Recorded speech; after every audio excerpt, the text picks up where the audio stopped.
Hello, my name is Rich and I am currently making How to Not Fall Apart, which I am so happy about, so ecstatic. Come and see the studio. The writing of How to Not Fall Apart started in 2019, which was without a doubt the most emotionally challenging year of my life.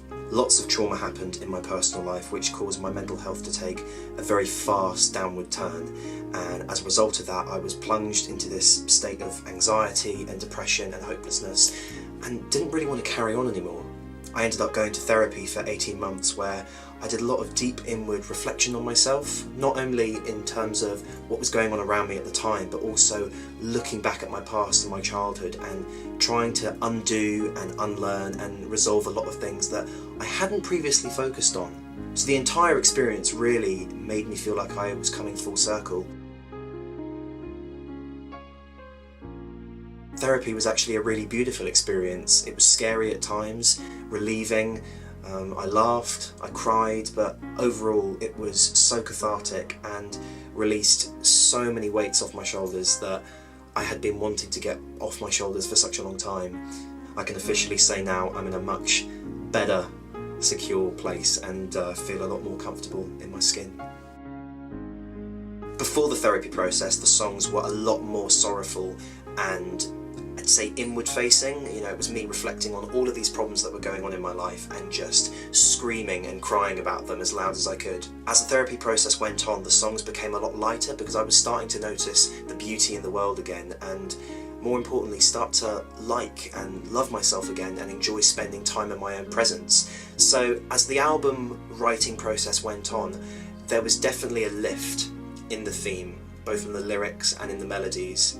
I've kind of got into this habit of finding a tune in my head and a collection of chords and then kind of creating lyrics based on the atmosphere that those chords evoke. Musically, there were a lot of influences for this album. Queen, of course, Panic at the Disco, Keane, The War on Drugs, Bruce Springsteen, Joni Mitchell, songwriting legends that have always inspired me and in their lyrics have spoken about difficult things in life, mental health and making the transition from a dark place to a light place. They were really influential in every aspect of making this album.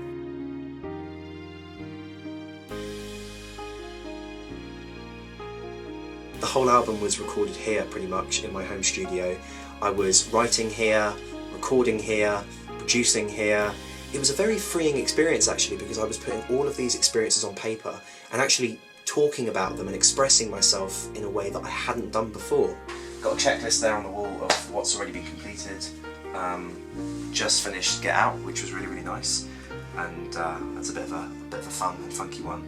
There's a couple more ballads that I need to get started on actually, so might have to go down and show you the piano after. But yeah, I hope you like it. When you go through the therapy process and start to get better, you notice that actually your songwriting becomes better, which is something so strange, but as soon as you get yourself into a better headspace, somehow your musical abilities just go to a different level, and I found that really rewarding.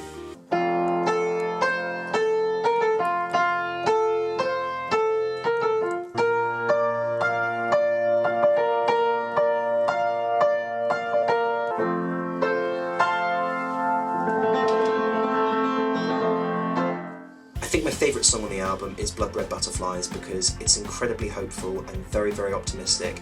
It's one of those songs that I feel like you could be driving down a motorway at night and you feel like you've got your whole life ahead of you, and I'm hoping it's one of those songs that people could do that to and sing at the top of their lungs.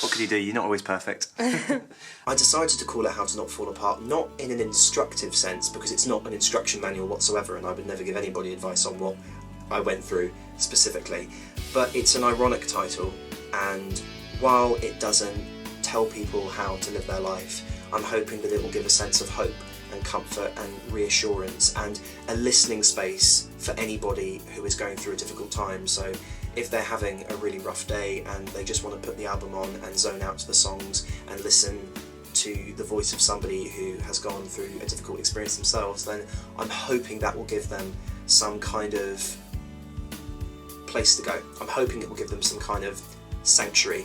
That would be really, really amazing. So we've probably got about 5 or 6 tracks that are officially completed, and these are the ones that we have done already. Lights of Yesterday, Tornado, We're All the Same, and Where You Belong.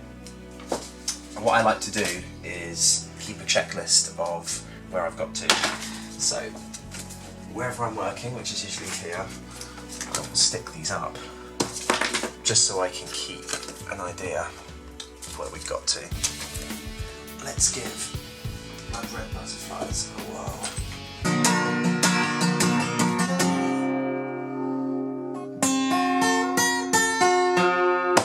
Blood red butterflies grace the blood red sky when you flutter in my head.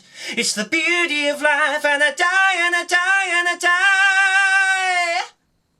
Someone up there's got something against me when they're making up a dangerous plan, and yet nobody is taking a stand. I think if there's one thing to be learned from the album, it's that you're never alone and things can get better. No matter how hard your experience is, there are people there around you who are always there to listen and help you get through it. So you've always got somebody by your side. And as painful as things can seem, your life can change and you can turn around and make the world a better place for yourself.